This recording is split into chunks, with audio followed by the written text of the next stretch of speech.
आप सभी दोस्तों का एसके की जुबानी 2.0 चैनल पर दिल से स्वागत है। मेरी उम्र 22 साल है और मैं दिल्ली के एक छोटे से कस्बे में रहती हूँ। मेरा नाम मंजू है और अपने गांव की तरह मैं भी बहुत ज़्यादा हसीन और खूबसूरत थी। जब मेरी शादी हुई तो मेरे पति के सोने के बाद मेरी ननद मुझे चुपके से अपने कपड़े पहना देती थी और घूंघट निकालकर पलंग पर बैठा देती थी। थोड़ी देर बाद एक आदमी मेरे कमरे में आता और मेरा हाथ पकड़कर पूरी रात रोता रहता। जाते समय वो मेरी गोद पैसों से भर देता। मैं ननद के डर की वजह से घूंघट भी नहीं उठा सकती थी। एक रात मैंने चुपके से ननद के दुपट्टे में छेद कर दिया। जैसे ही रात को वो आदमी मेरे कमरे में आया, मैंने छेद से उसे देखा तो मेरे पैरों तले जमीन खिसक गई, क्योंकि वो तो मेरा अपना ही था। मैं खूबसूरत लड़की हूँ और मैंने अपने लिए बहुत ही खूबसूरत सपने देखे थे, लेकिन जरूरी नहीं कि जो हम सोचें वो ही हो। हम कुछ और सोचते हैं और होता कुछ और है। मेरे साथ भी ऐसा ही हुआ था, क्योंकि मेरी तरह मेरा भाग्य खूबसूरत नहीं था। मेरी शादी एक बहुत ही बदसूरत इंसान से हो गई। ना सिर्फ वो बदसूरत था, बल्कि वो लोग इस कस्बे के बदनाम लोगों में से थे। उनके माता पिता नहीं थे, घर में सिर्फ भाई बहन और एक बूढ़े चाचा ही रहते थे। सब लोग कहते थे कि इन लोगों में जरूर कुछ गड़बड़ है, मगर फिर भी मेरी माँ ने मेरी शादी इस घर में कर दी। मेरे पापा हमारे साथ नहीं रहते थे, उनका काम दूसरे देश में था और उनको छुट्टी बहुत मुश्किल से मिलती थी। इसी वजह से घर के सारे फैसले मेरी माँ ही लिया करती थी। जिससे मेरी शादी हुई उसका नाम आशीष था और वो पूरे कस्बे में सबसे ज्यादा गंदा और आलसी इंसान था। सब कहते थे कि उसका कुछ नहीं हो सकता, क्योंकि वो बहुत ही सुस्त था। मैंने उसके घर के बड़े बुजुर्गों से ये नहीं सुन रखा था कि उनके घर से बहुत ही गंदी बदबू आती है। अगर कस्बे का कोई भी व्यक्ति उनके घर जाता तो बदबू की वजह से वहां रुकना मुश्किल हो जाता था। फिर भी मेरी माँ मेरी शादी इस घर में करना चाहती थी। मुझ में कोई बुराई भी नहीं थी। मैं तो बहुत ही खूबसूरत लड़की थी, इसमें मेरी कोई गलती भी नहीं थी। अगर मैं विधवा या तलाकशुदा होती तो मजबूरी में ऐसी शादी समझ में आती है, लेकिन मेरे पास तो कुछ भी नहीं था। मैं और लड़कियों से ज्यादा खूबसूरत और हसीन थी, पढ़ी लिखी भी थी, जबकि हमारे खानदान में 5वीं कक्षा के बाद लड़कियों को आगे पढ़ाया नहीं जाता था। मेरे अंदर इतनी सारी अच्छाइयाँ होने के बावजूद भी मेरी माँ ने मेरा रिश्ता आशीष के साथ तय कर दिया था। इस बात पर हमारा पूरा कस्बा हंस रहा था कि कस्बे की सबसे खूबसूरत लड़की की शादी आशीष जैसे इंसान से हो गई। आशीष ऐसा लड़का था जिसका मजाक पूरे कस्बे में उड़ाया जाता था। लोग उसे बहुत ज्यादा चिढ़ाते थे। वो ये सोच सोच कर ही परेशान हो रही थी कि वो मेरा पति बनने वाला है। जब मैं आशीष के साथ अपने किसी दोस्त के घर जाऊंगी तो वो मेरी हंसी उड़ाएगा और मेरा कितना मजाक बनाएंगे। मैंने अपनी माँ से कई बार झगड़ा किया और उन्हें साफ साफ मना कर दिया कि मैं शादी नहीं करना चाहती। इसी बात पर मेरी माँ ने मुझे दो चार थप्पड़ भी लगा दिए, जबकि बचपन से लेकर आज तक मेरी माँ ने कभी मुझ पर हाथ तक नहीं उठाया था। लेकिन जब भाग्य ही साथ ना दे तो किसी से क्या शिकायत करनी। आखिरकार मेरी शादी आशीष से हो गई। पापा शादी वाले ही दिन आए थे। वो थोड़े उत्साहित थे, लेकिन तब तक मेरी शादी हो चुकी थी। मैं दुल्हन बनी अपने कमरे में बैठी थी। सच में उनके घर में बहुत गंदी बदबू आ रही थी, लेकिन मैं वहां से उठकर कहीं नहीं जा सकती थी। मैं बस भगवान से प्रार्थना करती थी कि आशीष मेरे कमरे में ना आए, और अगर आए भी तो मेरे पास ना आए। लेकिन जब दरवाजा खुला तो आशीष नहीं आया, बल्कि उसकी बहन विमल कमरे में आई। वो 44 साल की थी और अभी तक उसने शादी नहीं की थी। उसने आते ही अचानक मेरा हाथ पकड़ लिया और रोने लगी। मैं परेशान हो गई कि वो ऐसी हरकत क्यों कर रही है। उसने कहा, मैं बहुत मुश्किल में हूँ, मुझे तुम्हारी मदद चाहिए। मैंने कहा, कैसी मदद चाहिए और वो मुझसे इस समय मदद क्यों मांग रही है, जबकि इस समय तो मुझे खुद ही उसकी मदद की जरूरत थी, क्योंकि मैं आशीष के साथ अपनी जिंदगी की शुरुआत नहीं करना चाहती थी। मेरी ननद ने मुझसे कहा, भाभी मैं बहुत बड़ी मुश्किल में हूँ, मैं जैसा कहती हूँ आप वैसा ही करती जाइए, इसके बाद आप जैसा कहेगी मैं वैसा ही करूँगी। मेरी ननद ने की इस बात ने मुझे सोचने पर मजबूर कर दिया।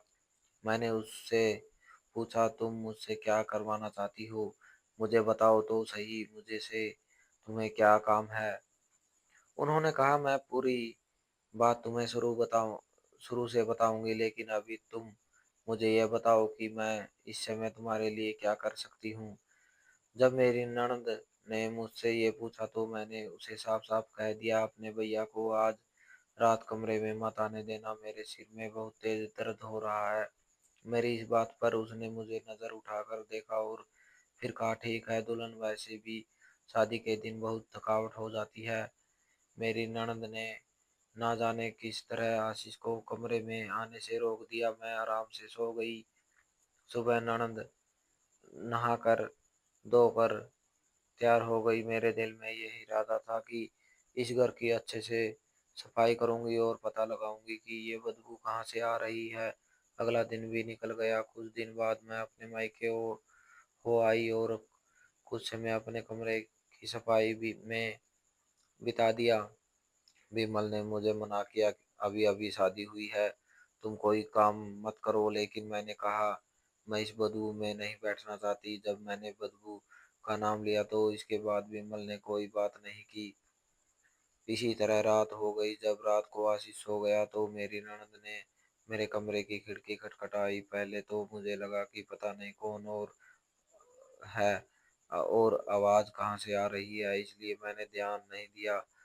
पर जब खटखट आने की आवाज तेज हो गई तो मैं दरवाजे की तरफ गई, वहां कोई नहीं था। मैं वापस आकर पलंग पर सो गई, लेकिन जब दोबारा से आवाज आई तो मैंने ध्यान से सुना कि ये किस तरफ से आ रही है। जैसे ही मैंने खिड़की खोली, मेरी ननद वहां खड़ी थी। उसने मुझे बाहर आने का इशारा किया। जब मैं बाहर आई तो उसने कहा, मैंने आपसे एक काम करने का वादा किया था, आपको वो काम आज ही करना है। मेरी अपनी ननद ने कहा, क्या काम है, पहले मुझे ठीक से समझाओ, क्योंकि उस समय भी मेरे मन में गांव वालों की बातें ही चल रही थी। गांव वाले इन दोनों भाई बहनों को बिल्कुल अच्छा नहीं समझते थे। मैं झूठ नहीं बोलूंगी, मगर उस समय मेरे दिमाग में यही सब बातें चल रही थी कि ये मुझे जरूर कुछ गलत काम ही करवाएंगी, या फिर इसका कोई ऐसा चक्कर होगा जिसका हल ये मुझसे निकलवाना चाहती है। उसने मेरा हाथ पकड़कर मुझे अपने कमरे में ले गई और अपनी अलमारी से एक सूट निकालकर पहनने के लिए कहने लगी। मैंने हैरानी से पूछा, मैं तुम्हारे कपड़े क्यों पहनूं, वो भी रात के इस वक्त? उसने कहा, पहले आप ये कपड़े पहनो, फिर मैं आपको सारी बात बताती हूँ। मैंने अपनी नंद से कहा, पहले तुम मुझे शुरू से सारी बात बताओ, तभी मैं तुम्हारे कपड़े पहनूंगी। वो अचानक जोर जोर से रोने लगी। उसके आंसू देखकर मैं बहुत घबरा गई। वो रोते हुए कहने लगी, हम दोनों भाई बहन बहुत छोटे थे जब हमारे माँ बाप हमें छोड़कर इस दुनिया से चले गए। उस समय हमारे हालात ऐसे थे कि हमारे पास खाने को कुछ भी नहीं था। आज जो आशीष भाई की हालत है वो इसी वजह से है। जब हमारे पास पैसे नहीं थे, हाथ में कोई हुनर नहीं था, तो करते क्या ना, गरीब से बड़ी कोई बद्दुआ होती है, ना भूख से बड़ी कोई बीमारी। हमने कैसे कैसे दिन काटे हैं यह हमें ही पता है। हमारा कोई अपना नहीं था, बस एक चाचा ही थे जिन्होंने हमारा साथ दिया। कभी कभी खाने को रोटी दे दिया करते थे, कभी कभी 3 दिन बाद खाना मिलता था, तो कभी 4 दिन बाद। ऐसे ही करके हमने घर का गुजारा किया। जब आशीष भाई बड़े हुए तो उन्होंने जगह जगह काम करके ये घर बनवाया। जैसे तैसे करके हमने अपना घर चलाया। मोहल्ले वाले जो हमारे बारे में बातें करते हैं वो हमारी पूरी सच्चाई नहीं जानते। हम बहुत गरीब और मजबूर लोग हैं। मैंने अपनी ननद से कहा, मुझे कहानी मत सुनाओ, जो काम है वो बताओ। उसने कहा, ये आपकी गलती नहीं है, आप भी मुझे गलत समझेगी, लेकिन इस गरीबी से तंग आकर मैंने एक बहुत अजीब सा काम कर डाला है। मैंने हैरानी से पूछा, अजीब सा काम? तुम्हारा क्या मतलब है? कौन सा अजीब सा काम किया है तुमने? फिर उसने मुझे एक बहुत अजीब बात बताई। सच में उस बात को सुनकर मैं बहुत ज्यादा हैरान हुई। ये भी सच है कि ऐसी चीजों के बारे में मैंने आज तक नहीं सुना था, लेकिन ऐसा इंसान कभी नहीं देखा था जो इन बातों पर विश्वास करता हो। वो मुझे बताने लगी, मैं गरीबी से तंग आकर एक तांत्रिक के पास गई। उस तांत्रिक ने मुझे एक टोटका बताया। इस टोटके को करने की पहली कोशिश मैं फेल हो गई, और इसी वजह से हमारे घर में ये गंदी बदबू आई है। अगर तुम्हें इस बदबू को खत्म करना है तो तुम्हें मेरे साथ मिलकर इस टोटके को पूरा करना ही होगा, वरना तुम कुछ भी कर लो, इस घर से बदबू खत्म नहीं होगी और ना ही इस घर के हालात ठीक होंगे। अब तुम मानो या ना मानो, तुम भी इस घर का हिस्सा हो। आशी तुम्हारा पति है और हम लोग तुम्हारा परिवार हैं, इसलिए तुम्हें मेरी मदद करनी ही होगी। मैंने अपनी ननद से पूछा किस तरह का टोटका है। उसने बताया कि इस टोटके को पूरा करने के लिए तुम्हें रोज दुल्हन की तरह तैयार होकर घूंघट निकाल कर एक अच्छा सा जोड़ा पहनकर अपने बिस्तर पर बैठना होगा। रात के 12 बजे के बाद एक आदमी मेरे कमरे में आता था। ये सांप से नहीं देखा था कि वो आदमी कौन था, लेकिन वो मेरे कमरे में आता, मेरा हाथ पकड़ता और मुझसे कुछ बातें करता। मुझे गया कि इस टोटके को पूरा करने से मुझे बहुत सारा धन मिलेगा, मतलब मुझे इतने पैसे मिलेंगे कि मेरे सारे ख्वाब पूरे हो जाएंगे। मेरी ननद ने बताया टोटके के पहले ही दिन जब वो आदमी मेरे कमरे में आया तो मैं उसे देखकर बहुत डर गई। मैंने नजर उठाकर उसे देख लिया और उस रात के बाद से 3 महीने तक मेरी तबीयत बहुत ज़्यादा खराब रही। मुझे इतना तेज बुखार रहने लगा कि मैं 3 महीने तक बिस्तर से उठ ही नहीं पाई। जब मेरी तबीयत ठीक हुई तो मैं दोबारा तांत्रिक के पास गई। उसने बहुत सारे मंत्र पढ़े और मुझसे कहा कि मुझे एक आखिरी मौका दिया जा रहा है। मेरी ननद मुझसे कहने लगी, भाभी अब तुम्हें ही मेरी मदद करनी होगी। तुम्हें मेरे कपड़े पहनकर बिस्तर पर घूंघट निकाल कर बैठना होगा। रात को वो आदमी आएगा, तुम्हारा हाथ पकड़ेगा और तुमसे कुछ बातें करेगा, लेकिन कुछ भी हो जाए तुम्हें उस आदमी को नजर उठाकर नहीं देखना है। ये सब सुनकर मैं बहुत डर गई थी, लेकिन मैंने अपनी ननद को ये एहसास नहीं होने दिया कि मैं डर चुकी हूँ। मैंने उसे मना करने की कोशिश कर देते हुए कहा, मैं ऐसा कोई काम नहीं करूंगी। अमीर बनने का लालच तुम्हें हुआ है, सारी गलती तुम्हारी ही है, तुमने ये सब किया है। मैं तुम्हारी इस गलत हरकत में तुम्हारा साथ नहीं दूंगी। जब विमल ने मुझे एक ऐसी अजीब सी बात बताई जिसे सुनकर मैं बहुत ज्यादा डर गई। उसने मुझसे कहा, मैं बिना वजह नहीं रो रही हूँ, अब चाहे कुछ भी हो जाए आपको मेरी मदद करनी होगी। तांत्रिक ने मुझे बताया है कि अगर 21 दिन के अंदर इस टोटके को पूरा नहीं किया गया तो इस घर में रहने वाले हर इंसान की मौत हो जाएगी। मैंने अपनी ननद से कहा, मैं ऐसी बातों पर विश्वास नहीं करती, ये तुम्हारा वहम है, तुम्हें ही इन बातों पर विश्वास होगा। इतना सुनते ही मेरी ननद मेरे पास आई और बड़ी बड़ी आंखें करके मुझसे बोली, तो ये बदबू कहाँ से आ रही है? अगर तुम चाहो तो पूरा घर धो लो, अगर ये बदबू चली जाए तो समझ लेना कि मैं झूठ बोल रही हूँ, लेकिन अगर ये बदबू नहीं गई तो फिर तुम्हें मजबूरन मेरी बातों पर विश्वास करना ही होगा। सच बात तो ये है कि मैंने इस घर को पहले ही पूरी तरह साफ कर दिया था, घर का कोना कोना छान मारा था ये देखने के लिए कि बदबू कहाँ से आ रही है, लेकिन मैं इस बदबू को खत्म करने की नाकाम कोशिश पहले ही कर चुकी थी। फिर भी मैंने अपनी ननद से कहा, मुझे एक दिन का समय और दे दो, मैं फिर से कोशिश करूंगी। अगर मैं इस कोशिश में नाकामयाब रही तो फिर मैं तुम्हारा काम जरूर करूंगी। अगले पूरे दिन मैंने घर की सफाई में निकाल दिया, पूरे घर को धो डाला, मगर मैं हैरान थी कि इतनी सफाई के बाद भी बदबू आ रही थी। फिर मैंने सोचा कि शायद मेरी ननद की बात सच है, शायद उसने वाकई में कुछ गलत किया था। अब मुझे अपनी मदद करनी थी, क्योंकि अगर वो सच बोल रही थी तो ये टोटका भी सच्चा था, और अगर मैंने उसकी मदद नहीं की तो मैं अपनी जान भी नहीं बचा सक पाऊंगी। तभी मैंने देखा कि मेरी ननद अपने कमरे में बैठी बच्चों की तरह रो रही थी। वो भगवान से माफी मांग रही थी। वो कह रही थी कि हे भगवान, मैंने पैसों के लालच में आकर बहुत बड़ी गलती कर दी, मुझे माफ कर दो और हमारी जान बचा लो, हम सब की जान पर बनी हुई है।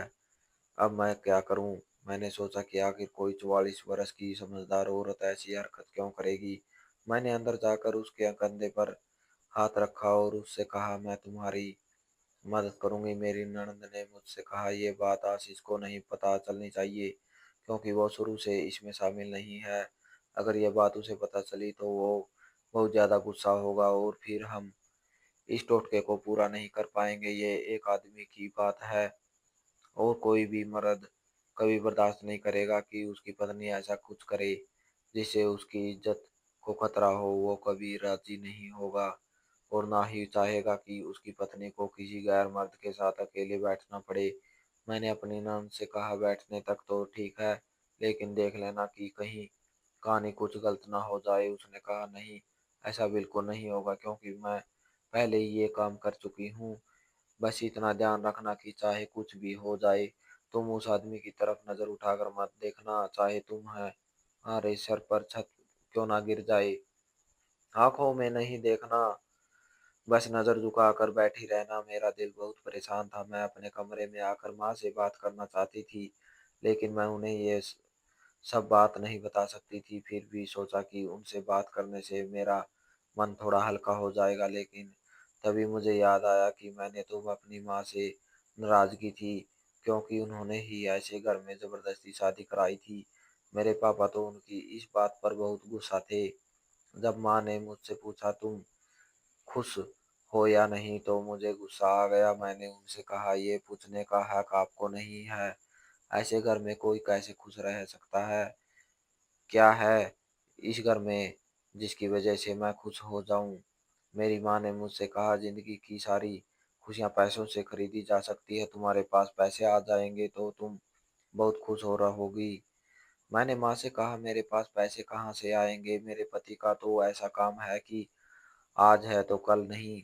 मेरी माँ मुझे तसल्ली देने लगी, देखना बहुत जल्द सब कुछ ठीक हो जाएगा, तुम भी गाड़ियों में घूमेगी, तुम्हारा भी बड़ा सा घर होगा। मेरी माँ मुझे ऐसे खता ख्वाब दिखा रही थी जैसे सब कुछ वो ही मुझे खरीद कर देने वाली हो। लेकिन मैं अपनी परेशानियों में उलझी हुई थी, इसलिए मैंने उनकी बातों पर ध्यान नहीं दिया। मैं बहुत डरी हुई थी, लेकिन मेरी मजबूरी थी कि मुझे ये काम करना ही था। रात को जब आशीष सो गई तो मैं अपनी ननद के कमरे में आ गई। ननद के कपड़े पहनकर अच्छे से दुल्हन की तरह तैयार हो गई और ननद के पलंग पर बैठ गई। उसने मेरा ऐसा घूंघट कर दिया जिससे हल्का सा कुछ नहीं दिख रहा था। वो घूंघट बहुत मोटे कपड़े का था। फिर मेरी ननद कमरे से बाहर चली गई।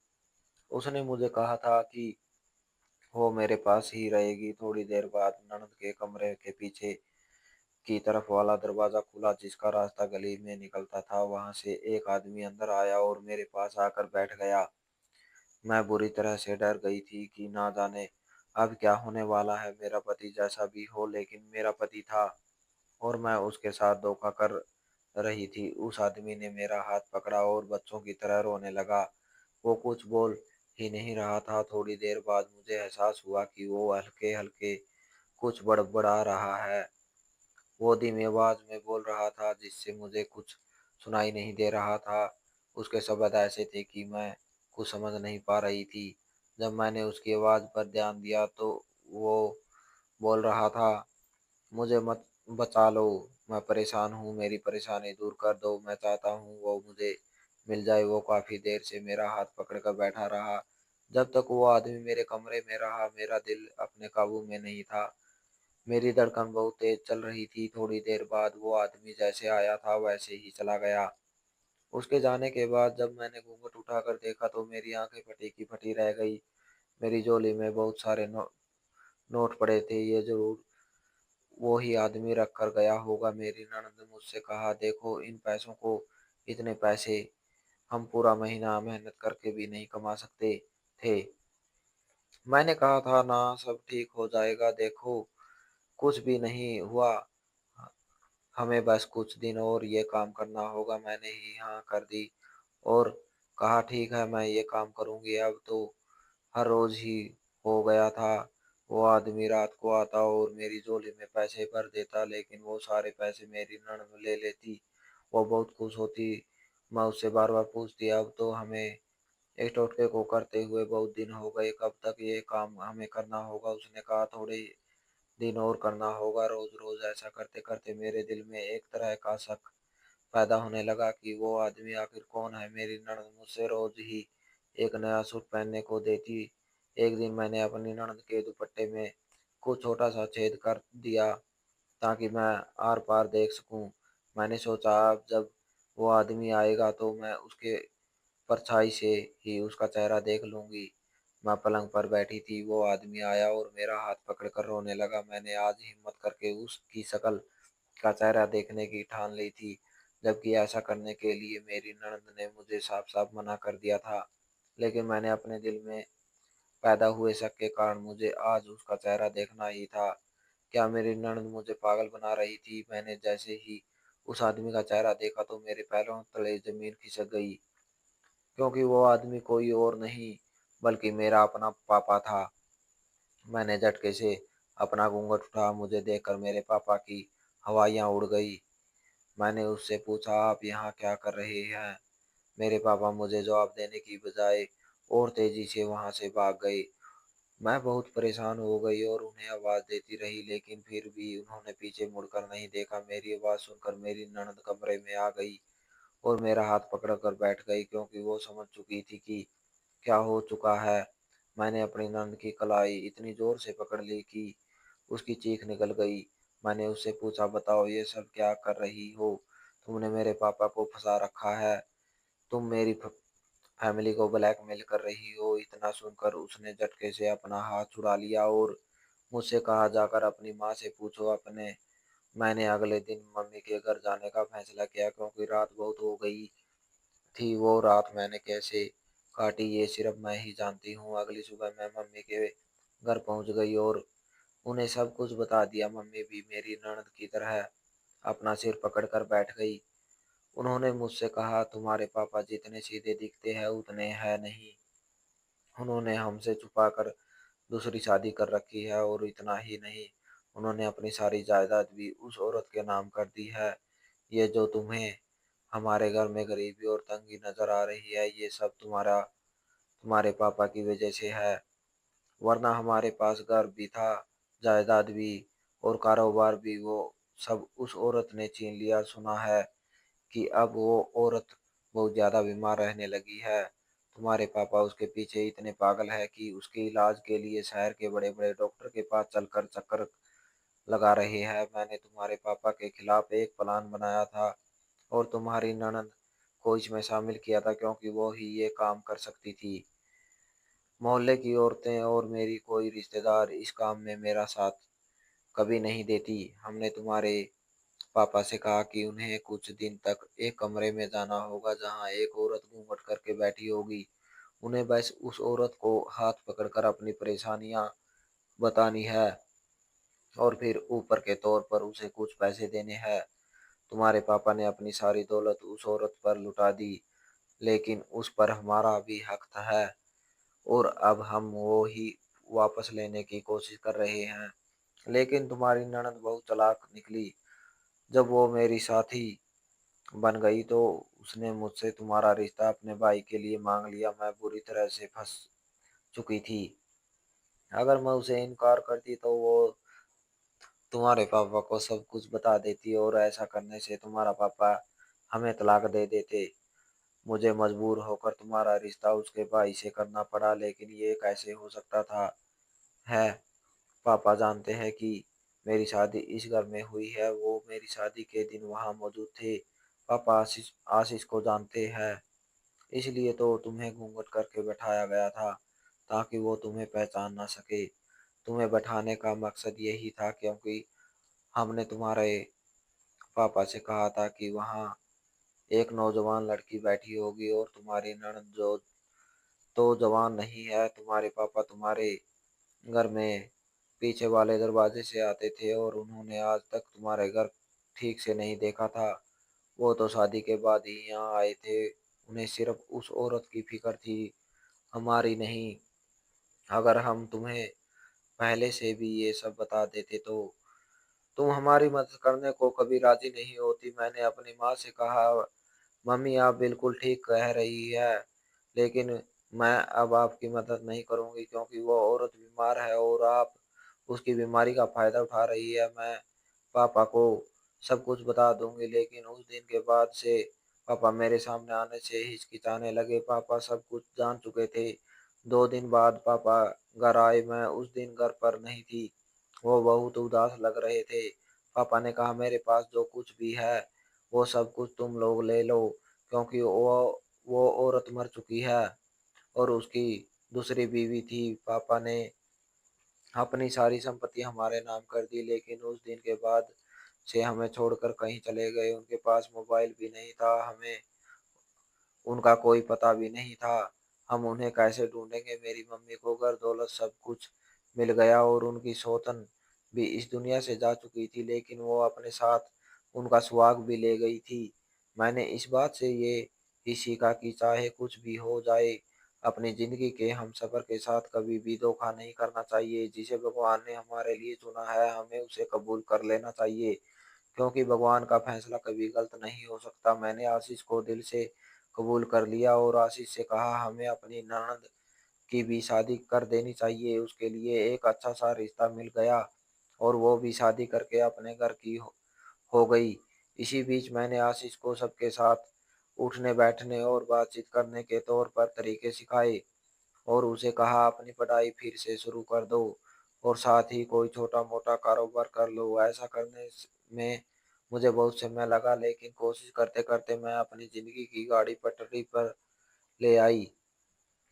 अब मैं अपनी ज़िंदगी में बहुत खुश हूँ। दोस्तों, उम्मीद करते हैं कि आपको हमारी ये कहानी पसंद आई होगी। अगर कहानी पसंद आई हो तो वीडियो को लाइक करें, चैनल पर नए हैं तो हँसके की जुबानी 2.0 चैनल को सब्सक्राइब करें और हाँ, नोटिफिकेशन बेल को ज़रूर दबाएँ ताकि अगली अपडेट सबसे पहले आपको मिले। धन्यवाद दोस्तों।